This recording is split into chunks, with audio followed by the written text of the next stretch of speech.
கர்மா. இன்னைக்கு பேச போறதே கர்மாவை பத்தி தான். கர்மா உண்மையா பொய்யா இது முதல்ல தெரிஞ்சுக்கணும். ஒரு ஜாதகத்திலே கர்மா இருக்கா இல்லையான்னு தெரிஞ்சுக்கணும். ஒரு ஜாதகத்துல கர்மா இருந்தா அதுக்கு ஏதாவது விமோச்சனம் இருக்கான்னு தெரிஞ்சுக்கணும்.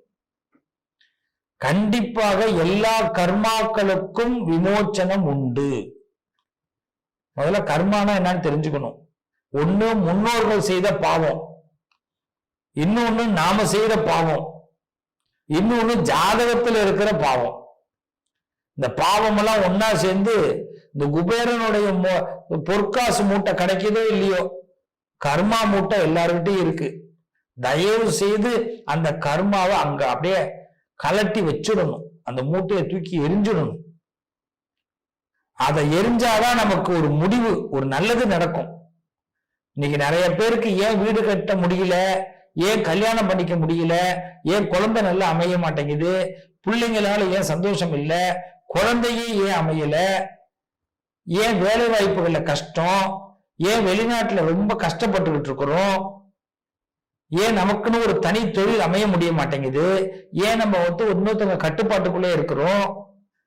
இப்படி பல கேள்வி இருக்கு எல்லாருக்கிட்டையும். இது எல்லாம் போக அப்புறமா ஆசைகள்.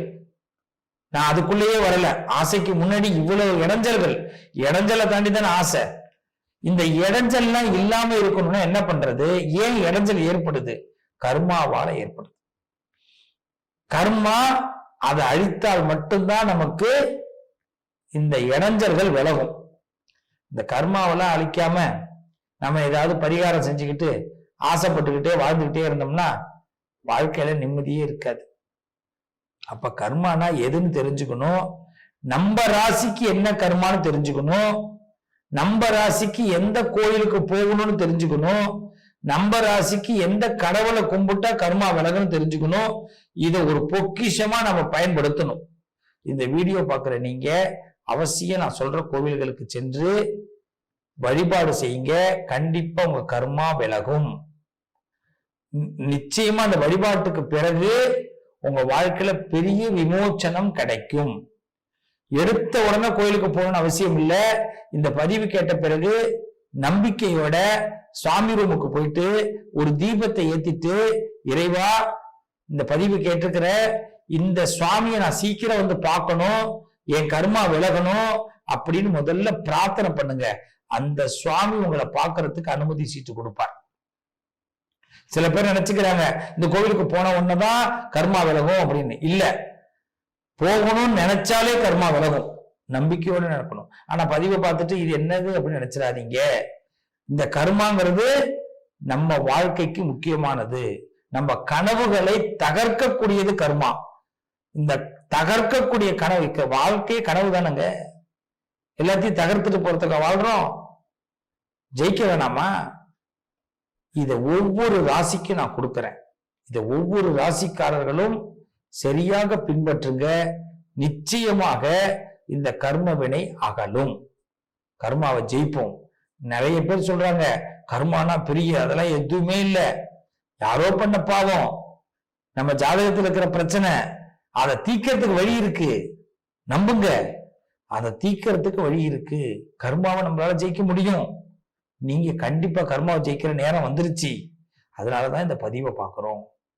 ஒரு சகோதரனா, ஒரு சகோதரிகள், சகோதரர்களுக்கு நான் சொல்ற இந்த பதிவு உங்க கர்ம வினையை அகற்றும், கர்மாவை வலுவிழக்க செய்யும், நல்லது நடக்கும். பார்க்கலாமா? கண் இருந்தும் குருடனாக இருக்கிறங்க, காது இருந்தும் செவிடனாக இருக்கிறங்க, ஆனா நல்ல மனசு இருக்கு, ஆனா அந்த மனசை யாரும் புரிஞ்சுக்கலைங்க. இது என்ன கர்மாங்க? இப்படிதான் கடகராசிக்காரர்கள் கேட்பது என் காதில் விழுது. அப்ப நிறைய சூழ்நிலைகளுக்கும் நிறைய விஷயங்களுக்கும் நாங்க எவ்வளவுதோ அடிபணிந்து போறோம், எவ்வளவுதோ மாறி வரோம். ஆனாலும் கர்மா எங்களை துரத்துகிறது. முதல்ல கர்மானா என்ன? ஒரு விதி பலன். நாம சொன்ன ஒரு சொல் விருட்சமா பின்னாடி வந்து நிற்கும். நல்ல சொல்ல சொல்லி இருந்தோம்னா அது நல்ல விருட்சமா இருக்கும். கெட்ட சொல் இருந்தா அது இன்னும் பெரிய விருட்சமா மாறிடும். வளரும். விருட்சம்னா வளருது. நல்ல கவனிங்க. நல்ல சொல் அப்படிங்கிறது கடகத்திற்கு எப்பயுமே இருக்கும். என்னைக்காவது ஒரு நாள் ஒரு வார்த்தைய சக்குன்னு கோபம் வந்து சொல்லிடுவோம். அதோடைய விளைவு நமக்கு நல்ல வாய்ப்புகளை எப்படியாவது தடுத்து நிப்பாட்டணும் ஒரு கூட்டமே உருவாயிடும். அப்ப என்னதான் செய்யறது? அப்ப கோபமே படக்கூடாதா? அந்த கோபப்படுறதுக்கு கூட நான் வந்து லாய்க்கு இல்லையா? அப்படிலாம் கடகராசிக்காரர்கள் கேட்கறதுக்கு வாய்ப்பு உண்டு. ஏன்னா சிரிச்ச முகமாவே பார்க்கணும், அழகு முகமாவே பார்க்கணும் கடகத்தைன்னு எல்லாரும் நினைக்கிறாங்க. ஆனா கடகத்துக்குள்ளேயும் வேதனை இருக்கும்ல, கடகத்துக்குள்ளேயும் கண்ணீர் இருக்கும்ல. எத்தனை நாட்கள் தான் அந்த கண்ணீரையும் வேதனைகளையும் உள்ளேயே அடக்கி வச்சிருக்கிறது? ஒரு நாள் வெளியில வரதான் செய்யும். அப்படி வெளியில வந்ததுக்கான விளைவு திரும்பவும் இந்த கடகம் தான் அதை சந்திக்கும். நான் அழுததுக்கு, நான் கோவப்பட்டதுக்கு மீண்டும் என் ஆண்டவை இப்படி போட்டு வாட்டுறானே, என்னடா கர்மா இது, என்னடா கர்மா இது வாழ்க்கை. இந்த வாழ்க்கை வாழ்றதுக்கு நம்ம அப்படி தோணும். ஆனாலும் மன தைரியம் அந்த இடத்துல தேவை. மன தைரியம் தேவை. அந்த மன தைரியத்தை யார் கொடுப்பார்? சிவன் தான் கொடுப்பார். இந்த பரமேஸ்வரன் தான் கொடுப்பார். சகல லோகத்தையும் தர்மத்தின் வழியில காத்து ரட்சிப்பவன் பரமேஸ்வரன், அந்த சிவபெருமான். அந்த சிவபெருமான் கடகராசிக்கு ஒரு உத்வேகமாக இருந்து அவர்கள் கர்மாவை வலுவிழக்க செய்து அவர்களை இன்னும் மேலான இடத்திற்கு கொண்டு வருவார். இது உண்மை, நிதர்சனமான உண்மை. அப்ப சிவனை அதிகம் சரணாகதி அடைய வேண்டும் கடகராசிக்காரர்கள். பொதுவாகவே கர்மாவை வெல்லணும்னா சிவனை பிடிச்சுதான் ஆகணும். அதுல எந்த சிவலிங்கத்தை பிடிக்கிறது? இதுதான் நமக்கு தேவை. நம் கர்மாவை வெல்லுவதற்கு எந்த சிவலிங்கத்தை பிடித்தால் கடகத்திற்கு லாபம்? கடகராசியை பொறுத்த வரைக்கும் சிவனை வழிபாடு பண்ணிதான் ஆகணும். ருத்ராட்ச மாலை போட்டுக்கணும். ஆண்களும் போடலாம், பெண்களும் போடலாம், எல்லாரும் போடலாம். ருத்ராட்சம் பொதுவா அணிகலன். நமக்கு ருத்ராட்சம் போடுறது என்ன, எதற்கு? நம்ம கிட்ட இறைவன் இருக்கிறான்னு நம்புறது, இறைவனோடு நாம் இருக்கிறோம் நம்புறது. ஒரு நல்லது சொல்றோம், யாராவது ஏத்துப்பாங்களா? நம்மளுடைய அழுகைய சொல்றோம், யாராவது ஏத்துப்பாங்களா? சிவன் கிட்ட தான் சொல்லணும். சிவன் கிட்ட தான் சொல்லணும். நல்லதையும் சிவன் கிட்ட தான் சொல்லணும், அழுகையும் சிவன் கிட்ட தான் சொல்லணும். இதுதான் கடகத்தின் உச்சம். உங்களை நீங்க ஒரு தடவை பொங்கணும். வாழ்க்கையில பொங்கறதுன்னு சொல்லுவாங்க. நான் எனக்கு கோபத்துல பொங்கிட்டேன் சார், எமோஷன் ஆயிட்டேன் சார் அப்படின்வாங்க. அந்த எமோஷனை சிவன் கிட்ட காட்டினீங்கன்னா பலன் கிடைக்கும். உங்க கர்மாவை வெல்ல முடியும். நீங்க பேசின ஒரு வார்த்தையில உங்களுடைய பலம் குறைஞ்சது பார்த்தீங்களா? அந்த பலத்தை மீண்டும் அதிகப்படுத்த முடியும். உங்க பூர்வாங்கமான கர்மாக்கள் ஒழிக்கப்படும், அழிக்கப்படும். கர்மாவை வெல்வது சிவனால் மட்டும் முடியும். சிவனால் சரணாகதி அடைவதனால் மட்டும் முடியும். நீங்க திருக்கடவூர் அமிர்த கடேஸ்வரர், காலனை சம்ஹாரம் செய்த கால சம்ஹார மூர்த்தி, இவரை வழிபாடு செய்வதனால் உங்க வாழ்க்கையில நிச்சயமாக உங்களுக்கு இம்சை கொடுத்தவர்கள் விலகுவார்கள். உங்களுக்கு இம்சையா இருப்பவர்கள் எல்லாம் விலகுவார்கள். நிச்சயம்.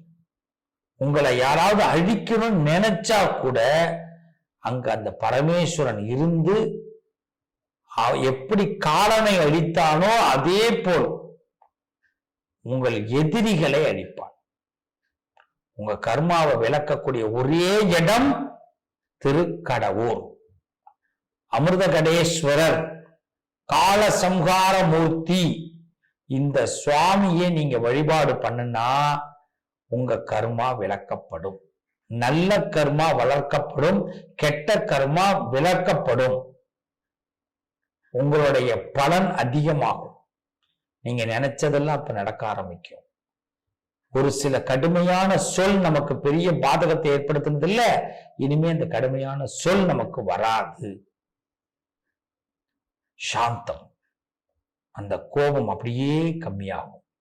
உங்களால உணர முடியும். ஒரு தடவை திருக்கடையூர் வந்து அமிர்த கடேஸ்வரரை காலசம்ஹாரமூர்த்தி ஒரு தரிசனம் பண்ணி முடிஞ்ச அந்த திருத்தலத்துல ஒரு அரை நாள் உட்கார்ந்திருந்து வழிபாடு செய்து அந்த சுவாமியை பார்த்துட்டு புறப்படுங்க. நிச்சயமாக உங்க கர்மா ஜெயிக்கும். உங்க கர்மாவால் உங்களுக்கு அழிவு கிடையாது. ஏன்னா அவ்வளவு நல்ல எண்ணம் கொண்டவர்கள் நீங்க. உங்க நல்ல எண்ணம் நிறைய நல்லதை கொடுக்க போகுது. உங்களுக்கு உற்ற துணையாக இறைவன் ஒருவன் தான் இருக்கிறார், சிவன் ஒருவன் தான் இருக்கிறார். கண்ணை கசக்கிக்கிட்டு நீ வந்து நின்னாலும் உனக்கு கரம் கொடுப்பவன் சிவனே. உன் கண்களை துடைத்து கொடுப்பவனும் சிவனே. அவன் கண் திறந்து உன் கண்ணை திறப்பான். உண்மை, நம்பலாம். சிவனை சரணாகதி அடைங்க கடகராசிக்காரர்களே. கடகத்திற்கு சிவன் நிச்சயமாக கர்மாவை விளக்குவார். வாழ்த்துக்கள். திருக்கடையூர் தரிசனம் மிகப்பெரிய மாற்றத்தை ஏற்படுத்தும். கர்மா விலகும், நல்லதே நடக்கும்.